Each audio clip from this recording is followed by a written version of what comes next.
Hey y'all, in this video, I'm going to teach you exactly how to start your healing journey for ADHD. Not only will it help you maximize your ADHD symptoms, but it'll also help you heal from ADHD-related mental health struggles like anxiety and depression. I'm going to teach you everything that I personally did for my depression and anxiety step by step. All this took me over 6 years to learn, but hopefully with this video, you'll be able to do it in much less time, maybe in less than 1 year. So the exact first thing that I did was I made a stronger and personal, deep connection with God and my spirit guides. Now I know when I use the word God, many people have religious trauma.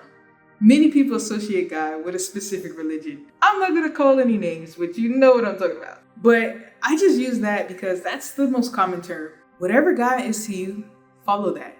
What are spirit guides? Spirit guides are expressions of God that are watching over you and guide you to the greatest path in your life, or help you realize the path that you chose for yourself. Because we as the soul have free will and we decide what life we want to live. Here's the thing, many of us have many ideas of what God is, who they are, etc. But from my personal understanding, God is the energetic force of unconditional love.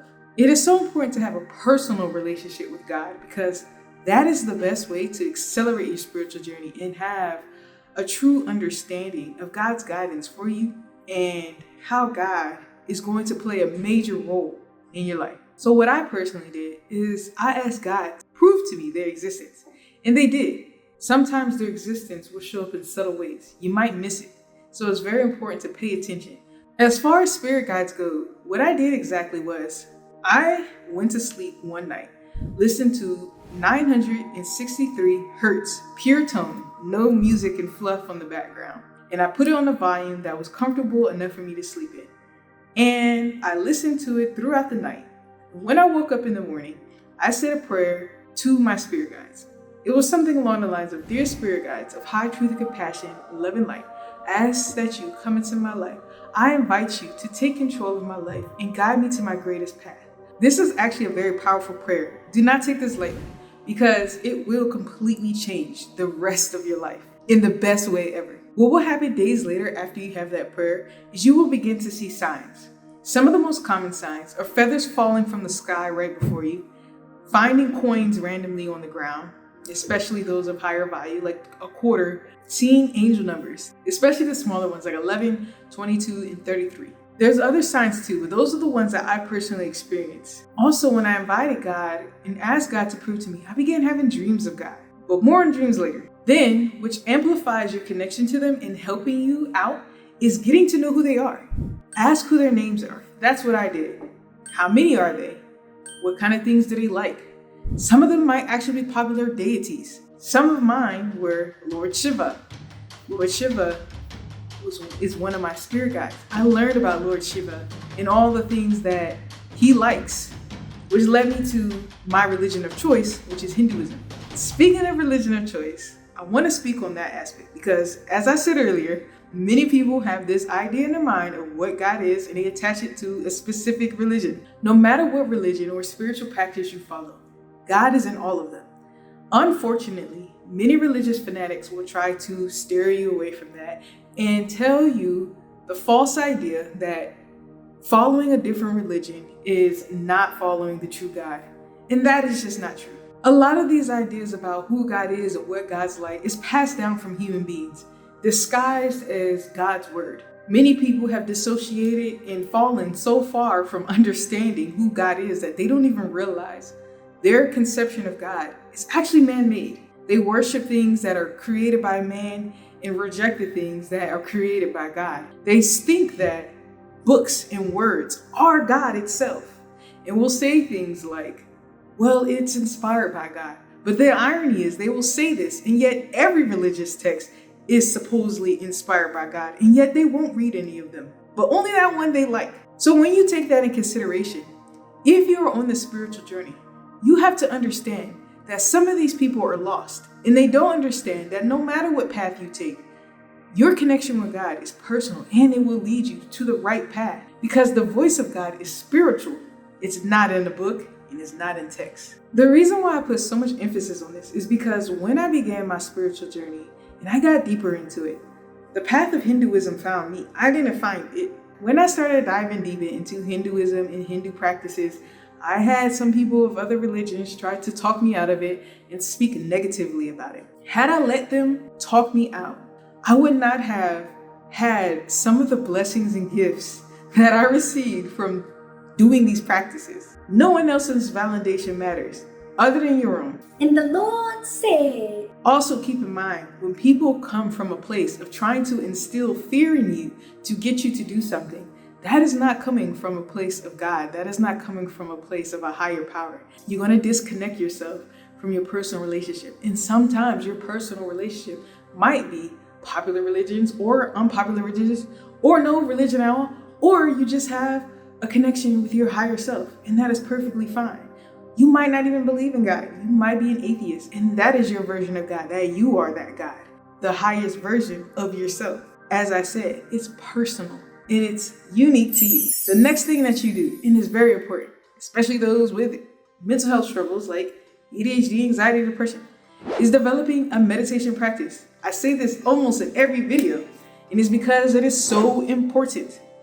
One of the biggest life-changing moments in my life was back in 2010 or something like that, when I realized my mind was so scattered and I thought differently and I needed some help and I didn't know what to do. I found the power of meditation through Buddhism, and I started to meditate almost every day. The whole purpose was just to improve my sleep, but I didn't realize that it also improved my focus, it improved my connection to my highest self, and it improved all the ADHD symptoms that tend to wreak havoc on our lives.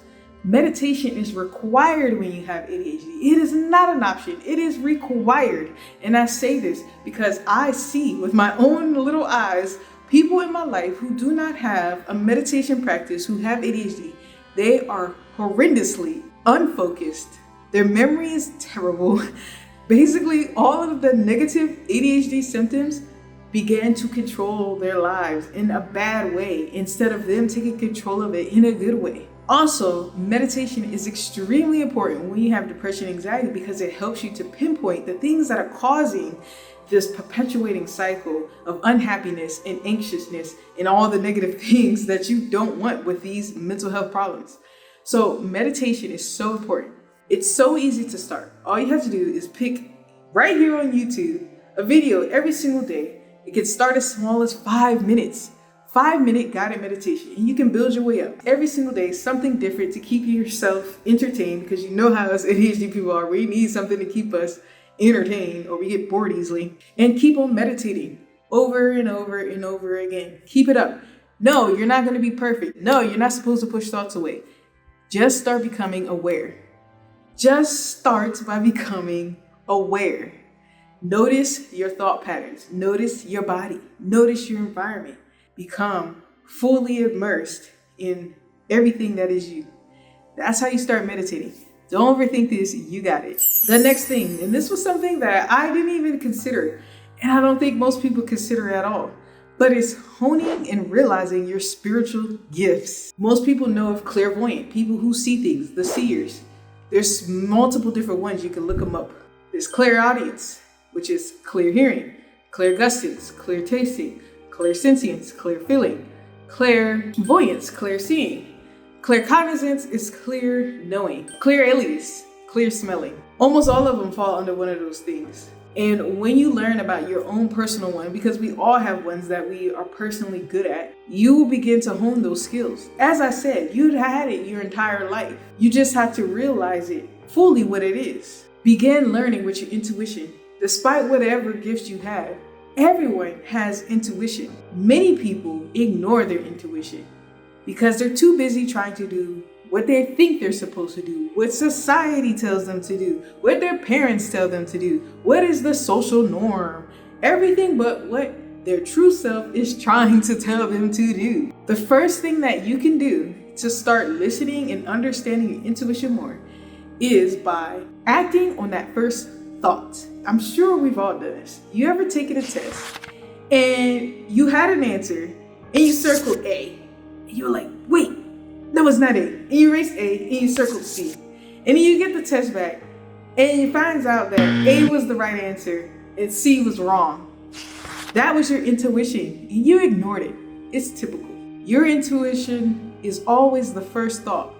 Sometimes we don't even notice that first thought, but it's usually there. The way to combat that is acting on the first thought so that you can start learning your intuition and learning to listen to it. So sometimes you might think you have your first thought and it's wrong, right?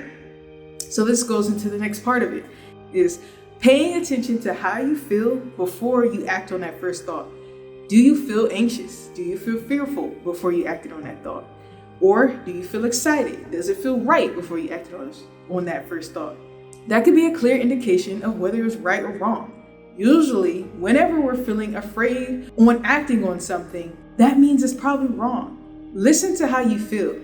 You will start to know what direction that you want to go in your life without listening to the outside influences that aren't necessarily going to get you where you want to be and make you feel happy and fulfilled as a person. By listening to your intuition, you will begin to heal a lot of these problems that you have with your depression, anxiety, and ADHD, because a lot of them are fueled by lack of listening to your intuition, which leads you to a path of more unhappiness and instability. Another amazing thing I noticed is paying attention to your dreams.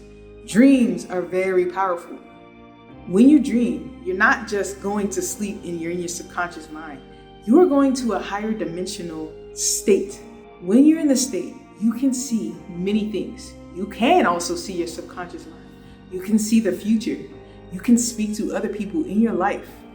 Sometimes people come to you and give you the answers and solutions to things. Sometimes deities, like your spirit guides or gods and goddesses, come to you giving you information. I once had a dream very recently when I was struggling with this poor relationship with this guy, that I went to this library with a bunch of books and a lot of people in there.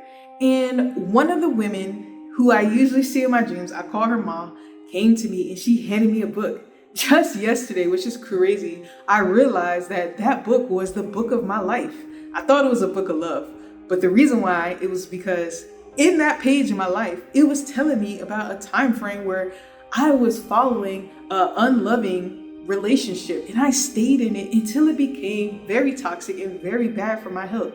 She gave me that book to make me realize that I was repeating a life cycle and I needed to end it with that person. This was the beginning to me detaching myself from that toxic relationship and learning to love myself better so I could start repeating that life cycle. That's how powerful dreams are. You can literally heal things in your waking day just from finding out information in your dreams. It can guide you to a better path towards whatever it is that you need, like healing your depression or your anxiety or understanding your ADHD symptoms better and how to use them in a better way. Here's another one that might surprise you, but work towards quitting your medication. Of course, that's if you're taking ADHD medication. Hey, yeah, man, let me get that Adderall, you know what I'm saying, the good stuff. Come on, man, I just need the 60. And this applies to depression and anxiety as long as it doesn't cause you to want to, end yourself. The reason why I say this is because when I started my spiritual journey, I had a major realization about what was going on in regards to me taking my medication. I saw no end to it. And I also realized that I was born this way. This was my natural state of being. And all the doctors and the therapists that I was talking to or knew about weren't trying to help me to learn to cope with who I am, my natural nature. Instead, they wanted to prescribe me a pill that I kept taking over and over and over again. Why? Because it's money in their pockets. Honestly, doctor, my life just sucks, man. I haven't been feeling really good, and my kids yell at me, and my husband is mad at me all the time. I'm just falling apart. Okay, I'm gonna prescribe to you 20 milligrams of Zyfan, 6 milligrams of generic Adderall, and 17 milligrams of Zysulfapapine. They don't make money from me being okay, because if I was okay, I wouldn't go there anymore. They don't get money from me having better habits. They make money from a pill and needing therapy, needing to go to a psychiatrist every 3 or so months to get my prescription so they get a little bit of extra change in their pocket. This made me realize that my best interests were not in the hearts of these people, and it made me want to quit. And when I quit, I promised myself that I will no longer feel like I need medication. I will learn to love my ADHD and how to use it to my advantage and how to heal from my anxiety and how to heal from my depression without these pills that seem to just keep going up in dosage and never have an end. The thing is, society doesn't teach people like us how to cope, how to be our natural selves. It teaches you to become a working bot and to keep your money circulating through society, even when you don't even have the money sometimes. Another crazy thing that I realized, which is why I wanted to quit my ADHD medication, is that my ADHD medication was numbing my ADHD traits. And of course, that's the whole purpose, right? But I didn't realize how wonderful my ADHD personality actually was. It took me not having that parts of myself to realize how amazing those parts were of myself. And the problem wasn't my ADHD, it's just that I hated it. And because I hated it, I didn't use it well. I didn't act in the best version of myself that I could have had I had better tools and better education on how to be the best ADHD version of me, my creativity, my lack of desire to do things, which might sound crazy, but I'll get more into that later. My sporadic spontaneity that usually created some amazing gifts and ideas. So many aspects of who I was as a person with ADHD were completely wiped out, and I became a society bot. I was living a life that was not getting me anywhere closer to where I wanted to be. I essentially abandoned myself because of the medication. And then when I quit, I finally started getting back to who I was. And I finally started to feel a lot more fulfilled and happy. Now this one's gonna sound a little crazy and controversial to some of you, but this is optional. But as I said, this was the journey I took, and this is what led me to where I am today. And that is considering natural herbs and medications like marijuana and magic mushrooms. Of course, do this with legality. And before some of you judge, some of you are probably taking these medications that are made in the lab, that are made of synthetic chemicals, that are basically legalized, watered down speed and methamphetamines. For me personally, when I began to quit my ADHD medication, the withdrawal symptoms, they kind of sucked. And so I used marijuana to combat those symptoms and to bring back my appetite and just to feel a lot better, just to be like a stepping stone towards basically full sobriety. It also was very spiritual for me. I noticed that when I would be under the influence of marijuana, I meditated differently. I felt my meditations a lot deeper, and I had many breakthroughs, especially chakra breakthroughs, where my heart chakra will open. I did things like yoga and running and exercising, and it felt more blissful and at ease. It was an easier transition from needing that medication. So it wasn't all bad. And of course, it doesn't work for everyone. And also, don't smoke it. It's not meant to be smoked. It's meant to be eaten. And don't take it with tobacco products. I've noticed a lot of people, they explain these symptoms of when they smoke marijuana, and a lot of them are linked to nicotine problems. And the thing is, a lot of marijuana smokers smoke with nicotine products. I know because I've been around them. They smoke with grabba leaf. They smoke with Rellos, Swisher Sweets, backwoods, some of them, maybe not, but all types of things instead of just eating the pure flower by itself. And they do it too much. You don't need so much marijuana. Only a small amount goes a long way, if it's legal, of course. And as far as the magic mushrooms go, magic mushrooms was one of the biggest spiritual level ups that I've had. It made me have a different connection to life and realizing my value and place in this world. I had a deeper appreciation for my body, for music, for nature, for loving connections. And I also noticed mushrooms rewire the mind. You will never think the same after taking them in. That's a good thing. You begin to make connections better to non-physical things.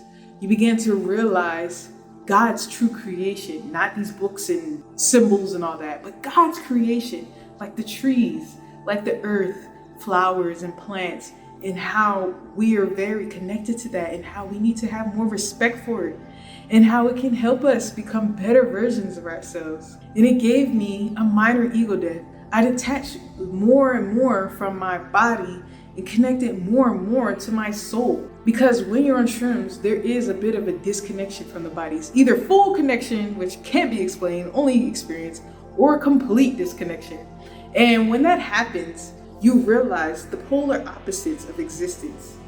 The full ego, and then the detachment from ego, and how its separation is so powerful, which helps with the depression, which I'll get into more later when I talk about the dark night of the soul. Yeah, the unfortunate truth is society has demonized these things. Why? Because they disconnect you from being the bot. They disconnect you from being part of the matrix, where they can control your mind and your ego and everything that you do. And that's why these things are illegal, even though they shouldn't be. Mother Nature created it perfectly. Her gifts of these plants were meant for us to learn from her. Were meant for us to learn from our divinity.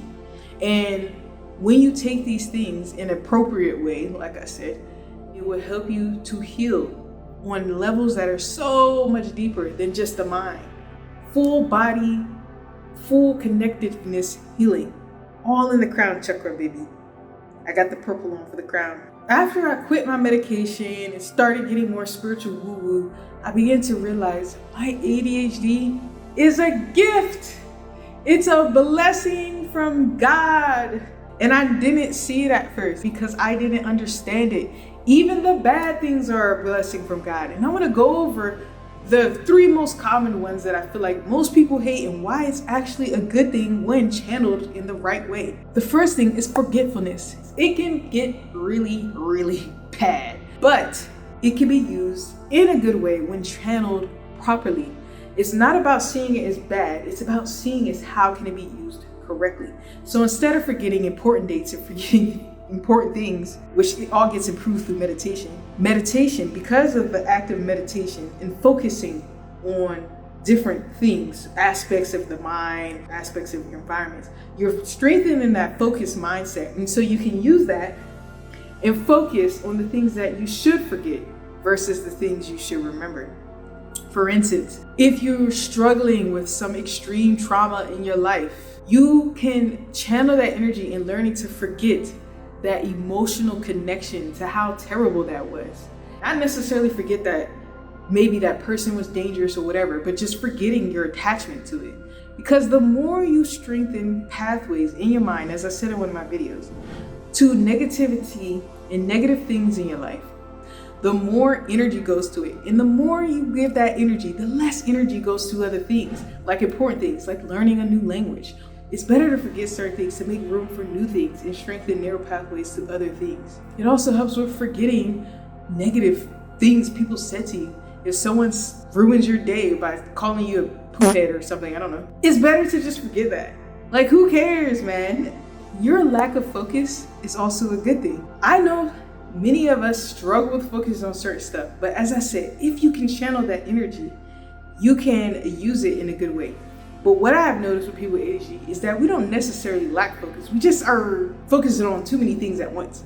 However, that could be good. Whenever you're in a stressful environment, or someone is speaking poorly about you, or when you're not feeling very good, you can detach your focus from these things, from negative feelings, from negative people and negative environments, especially if it's just temporary, from distractions around you. You can detach from that, and it feels hyper-focused. So when you lack focus on one thing, you can channel that into focusing on another thing, strengthening that hyper-focus ability through the power of meditation. And lastly, this was the biggest one I realized for myself, is your lack of desire to do things is so important. This was one of the biggest problems I had with my medication, is that I did not have a lack of desire to do things. And because I didn't have a lack of desire to do things, I was doing things that did not bring me fulfillment deep down inside. My soul was unhappy, but I was able to push through because the meds gave me that power. When I quit the meds, that's when I was unable to work these terrible jobs that I hated and keep doing the same crappy stuff that I did not want to do, that was leading me to a dead end in life.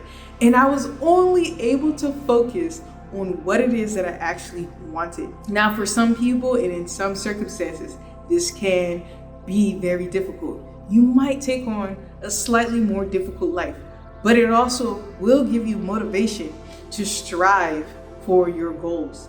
More often than not, our biggest breakthrough in our lives, when we break out of these horrible cycles that we don't want to be in, comes from extreme difficulties, a moment of trying times. And sometimes you might be like, is this even worth it? Am I ever going to get through it? Are things ever going to get better? And they do. Because when you're following what you desire as a person with ADHD, you are not going to give up. You're going to keep going because it's all you're able to do. And because of that, you will learn more and more, and you will eventually get your goal. It's actually been proven that most entrepreneurs are people with ADHD. Most successful entrepreneurs are neurodivergent. The way that you can do this for yourself is list all your ADHD symptoms and write ways that it can be good. Write ways that it has been beneficial to you, and you will see how amazing your ADHD is. Another thing that I realized through my healing spiritual journey, after better loving my ADHD and etc., was that depression is not just depression and your brain is chemically messed up. That's the textbook medical definition because of, as I said, they wanted to prescribe a pill for you, and so they're not going to dive much deeper than that.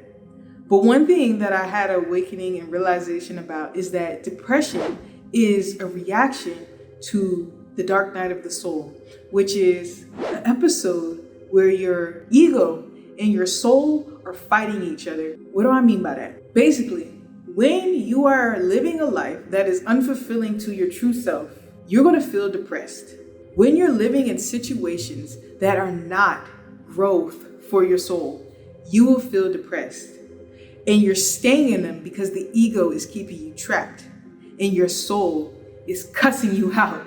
And so they're fighting, and that fight creates negative energies within you. What made me realize this was when I was healing my depression, I realized my depression was fueled by toxic environments. I was living in a toxic home with a narcissistic mother. My parents would fight all the time, and they held me back, and they weren't very supportive. All of this stuff made my soul unhappy, and my ego stayed because the ego thinks it knows better because of what society says, because of what's the norm, because of what my parents said. I wasn't happy. So the soul's like, hell no. And then my ego's like, stay. And it just wasn't working. And so I was depressed. And so it wasn't until I got away from them that my mood improved significantly. It wasn't until I started to heal from my traumas because of that, my happiness came back to me. And anytime I would have these depressive moments of feeling so bad, I had to realize, again, I needed to make a change. One great example I had is when I was at my parents' house. I was so sick of living there. I wanted to leave so bad. And I felt depressed. And it wasn't until I realized I needed to get the hell out of that environment. Even if I couldn't move instantly, I just needed to be away. That's when I was finally able to align with being away from that for good. The opportunity presented itself for me to move out.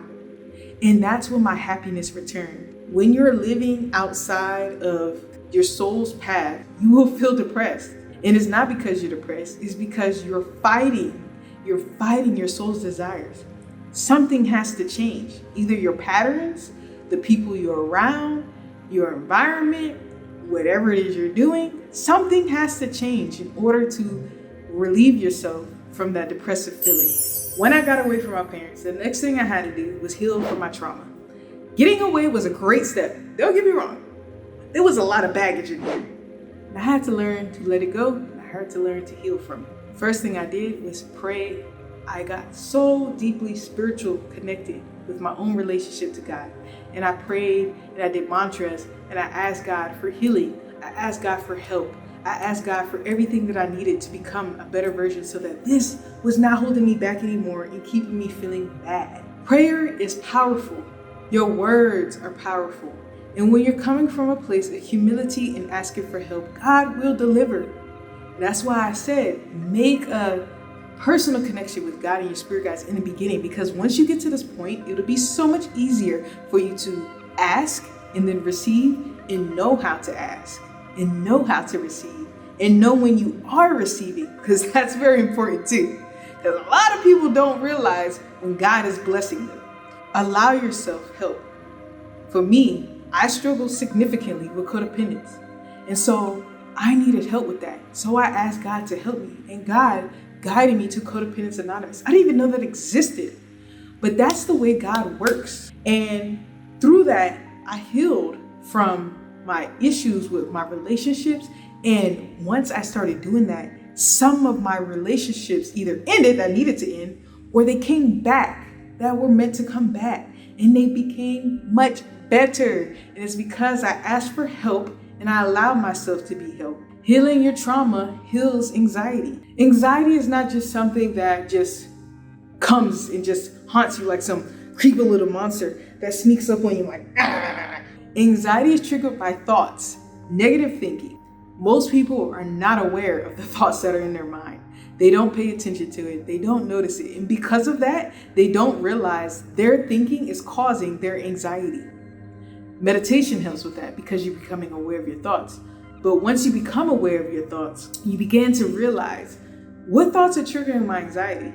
What thoughts are making me feel bad? You'll often realize it's from past thinking and negative things that people have said to you, and negative things that you think about yourself because of what people said to you. I remember one thing that I used to be extremely anxious about is being late. Anytime I was late to something, especially if it was important or semi-important, like a job, even if it was as minor as like 5 minutes, my heart would pound. I would sweat profusely. My hands would shake. It was so bad. I almost felt like I was on the brink of an attack. Even sometimes I'll be anxious when I wake up, literally waking up anxious. Who wants that? Then I had to do some deep diving, and I realized the reason why I was always so anxious about being late is because when I was younger, my parents used to always pick at how slow I did things, how I needed to be punctual, how I always took so long. And so that negative thinking kept repeating in my mind. And whenever I was late, I'm like, oh, I'm such a failure again. I'm so slow. Why did I take so long? Why am I this? Why am I that? And it just got my heart boop, boop, boop, boop, boop, boop, boop, boop. Once I started to realize that, I started to say to myself, you know what? It's okay to be late. It's not the end of the world. You're not gonna die, and you're still gonna do a good job. Once I started thinking like that, the funny thing is I stopped being late a lot more, and I stopped being anxious when I was late. I shrugged it off and I said, it's okay. It's not the end of the world. I'm not gonna die, and I'm fine. I shut that voice up of my parents, late, long, too long, too slow. And I started listening and being in the reality that sometimes we're just late, and that's okay. And I was a good worker, so it didn't even matter. People didn't even care that I was late half the time.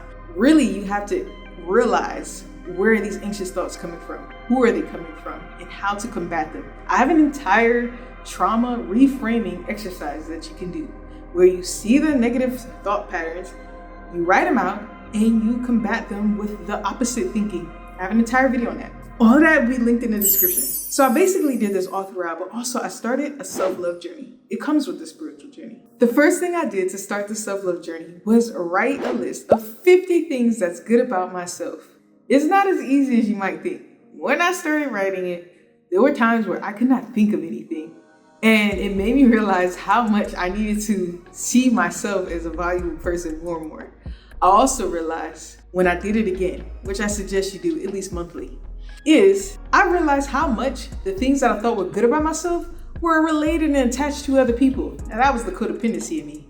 But once I started to heal from that codependency more and more, and once I started to realize my value more and more, I've been able to make the list a lot easier and a lot longer. And I didn't attach it to other people anymore. I also had a self-love mirror. I bought a mirror from a thrift store, and I promised myself that anytime I looked in that mirror, I would never say anything negative about myself or my body in that mirror. And it also helped that it was a vanity mirror. So I used it to do my makeup.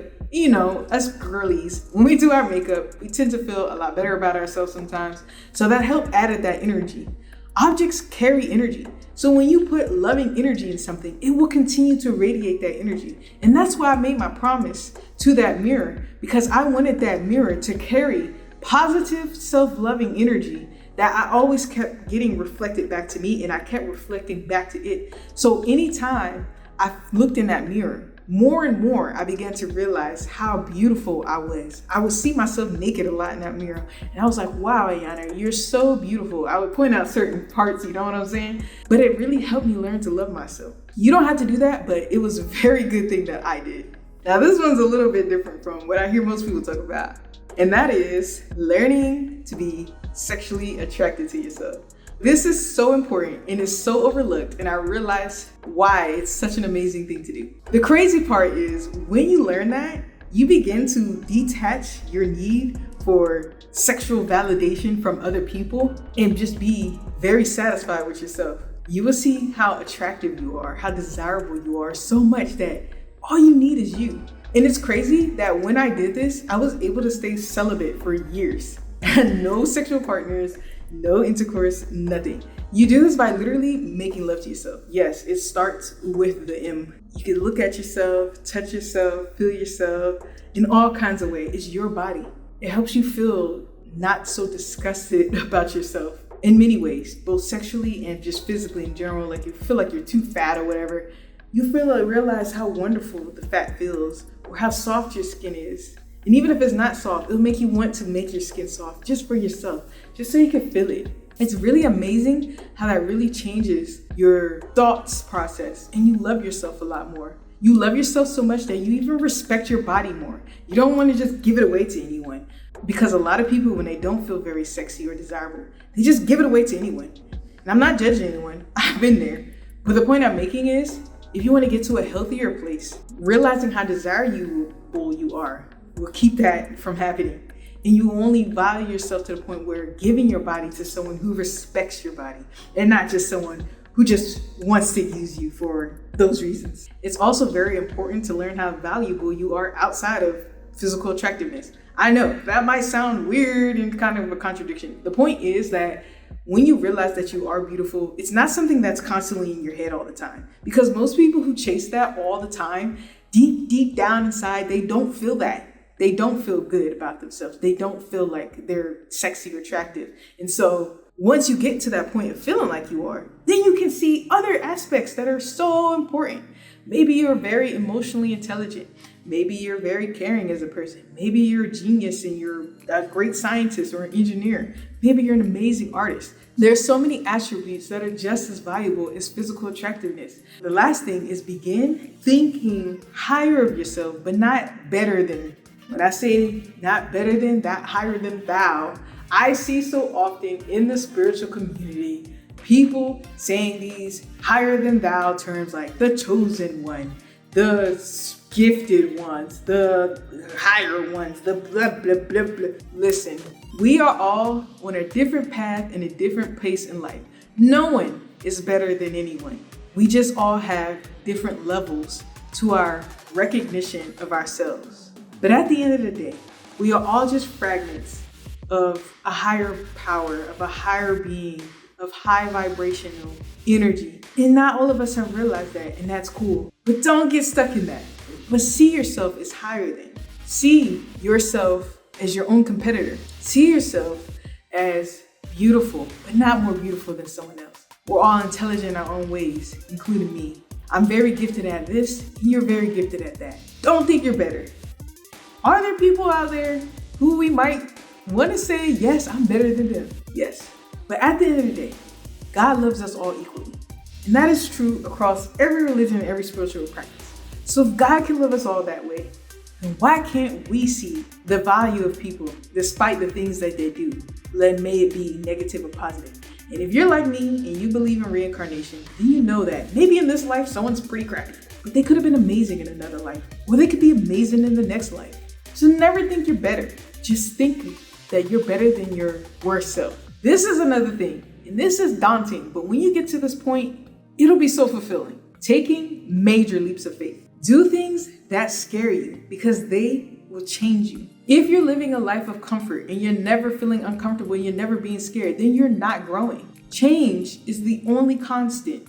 Face your fears. It's okay to be afraid, but it's not okay to cower in your fears. Sometimes we're afraid of things because we're scared of change, because we're scared of the outcome, because we want to have control of what the outcome is. And when we don't know it, it's terrifying. But what I have learned is that facing those fears and taking those leaps of faith when we don't know the outcome, despite how hard it might be at sometimes, it will be very fulfilling. One humongous thing for me, which I now realize was God's path for me, was when I took a leap of faith. I moved to Houston, Texas. I had no job.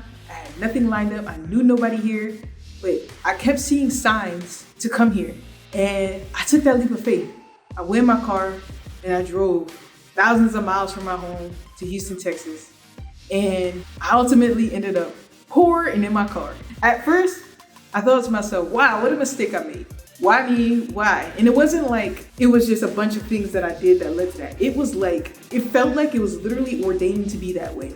But fast forward over a year, I began to realize, despite how crazy and unpredictable and not what I planned at all this was, it was a big blessing. It was one of my biggest blessings because me living in my car gave me the time and freedom and peace to be by myself and strengthen my meditative practice, heal from my codependency, finally detach from the toxic relationship that I was so attached to, learn to love myself way more. There's so many things I learned. And I'm so grateful, despite how hard some of the things are, even the hard stuff I learned, significant, amazing lessons from. And had I not taken that leap of faith, I would not have had this experience and I would not have been this version of myself that I am today, which is way better than I was years, even 2 years ago, even 1 year ago. It's because I took that leap of faith and I trusted in God because I know God got my back. And the last but not least is seek the right professional help. I don't want to poop on all therapists. There are some therapists that are actually very good. Or you can do a coach like me. I have so many courses on everything that I've talked about in more detail. If you want access to that, all of that is in a link in my description where I teach you how to begin your spiritual journey, how to use your ADHD to your advantage, how to see the negative traits of your ADHD as positive, how to start being more organized, how to focus better. Everything that you need for your ADHD and ADHD related mental health issues like anxiety and depression. All of that is in the link in the description of this video. And all of these courses are free. Yes, 100% free. What is holding you back? Go there and start your spiritual journey today. Start changing yourself today. Start healing today. It doesn't have to take years and years and years and years. You can start now and you can skyrocket yourself because I'm giving you everything you need. I'm telling you everything you need. All right, y'all. Peace.